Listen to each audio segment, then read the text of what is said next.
Hey, it's Coach O from the Santa Maria Gators here at one of my favorite times of the year, right with Christmas and Thanksgiving. It's EA week. What a special time for our players and the community, and there's so many great memories from this game. It's always a great thing to play against EA and to finish off your season. It's awesome. Some special memories and some things that I like about playing EA is a lot. Our kids, we got some that are in college and the ones that are there are very successful, but for a large portion of our kids, they never get to participate in college athletics. So this game against EA every year, man, it doesn't. You can throw the records out, you can throw everything out, but that's as close to a college atmosphere as a lot of these kids will get. The stadium's full, every play means something, the pageantry of the place, the cheerleaders, the bands, the pregame fireworks, everything that goes on is as close to a college atmosphere as you can get. So Friday night's going to be special, and it's going to be one that everyone remembers for the rest of their lives. These are the games that they talk about 10 years down the road at a party for an LSU game or something like that, or at a wedding reception. So we look forward to playing the Spartans every year. Some huge memories I have of this game. Some key performers over the years. Jalen LeBlanc was a quarterback for us, and he broke about 380-yard runs, which was back in the night of the orange jerseys, the night we first broke them out, and we scored on a trick play and a couple long runs early in the game. We were able to put that away. Obviously, Cade Nelson, running back, has had a number of huge games in this rivalry, and there's a lot of players that played great over the course of the years, and it's not necessarily the orange jersey that's special, it's the Gators that are in those orange jerseys. So we're looking forward to Friday night.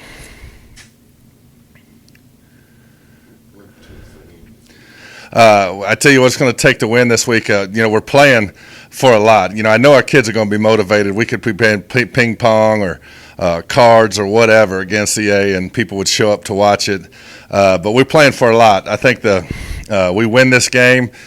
We secure a playoff berth, which is huge. That's a yearly goal, and I think we're in a position where we got to win to get in. Also it would create a tie for the Ascension Parish Championship with all three teams with one loss and one win.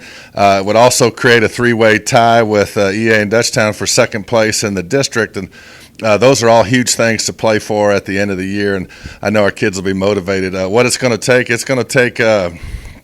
the best effort that we got. I don't think anyone's seen our best yet. We're relying on a bunch of juniors, a few sophomores, a lot more than usual on our depth charts, and that youth hurts us and helps us.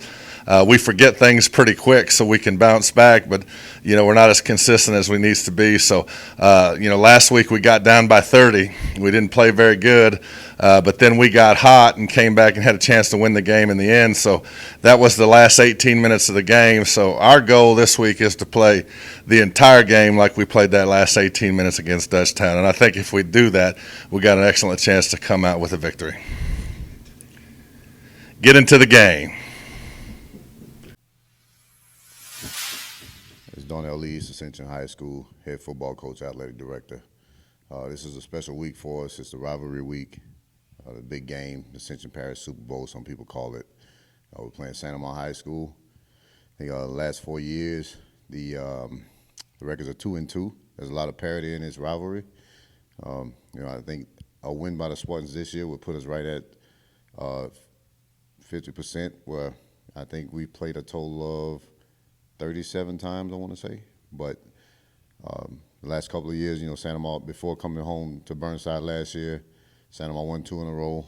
I think it's only maybe 2 times in the history of the series since, I think, 79 that one team has won 3 consecutive games. It always boils down to, this game always has some playoff implications. And this year is no different, where Santa Maria they need a win to get in. So we expect everything. We expect them to pull out all the stops. I've heard the tales of back when back in the early 2000s where Santa Maria needed a win, and then they came out in the orange jerseys and caught the Spartans off guard, and I'm talking about just dominated the game. So it's a game of momentum. When I came back coaching here in 2014. I can remember as a coach, a reverse at Santa Mar, setting the tone, and in the following year it was a pick six by East Ascension that set the tone, and once that momentum swings, it's hard to get it back. So we know we're going to have to come out guns blazing, first quarter, and you pretty much going to have to answer the bell. We're playing also for playoff implications. Right now we're currently at 4. We're ranked 4 in the on the Sportsline poll, which is pretty accurate towards the end of the season. A win would solidify a top 5 for us, having everybody else take care of their business from our schedule. But I'm most excited about this game for the seniors who, for them, most of them, this will be their last game. This is as close as some of those guys will ever see playing in a college type atmosphere. You're going to see more people at this game than you see on average. What's that? Yeah.